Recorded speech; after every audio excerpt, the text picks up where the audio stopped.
when you watch like an episode of Friends or something like that, you have a situation where somebody does something and should probably just be direct and be honest about it, but instead they try all these like random schemes to try and get out of it, and then at the end of the episode they just end up being honest, right? So in those moments when people choose not to be direct or clear about their expectations, they're essentially doing that. They're hoping that something else is going to like clarify it for them and get there. And then all they do is they create a mess, like in those episodes, right? They create drama and chaos. It's all funny on the shows, right? But then at the end, they have to face the music. And I think our lives are the same way. Is we kick the can down the road because we're afraid of that moment of being direct. So we're like, I'm not going to say this. Hope it solves itself. And then when it does or doesn't, you're then faced with it. So it's actually the immediate response is to avoid pain. But by doing so, we end up creating pain.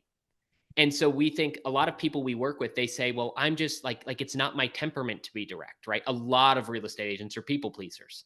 We're just trained to like, oh, I keep people happy. So I don't do that. That's not it. People pleasing isn't a core human trait.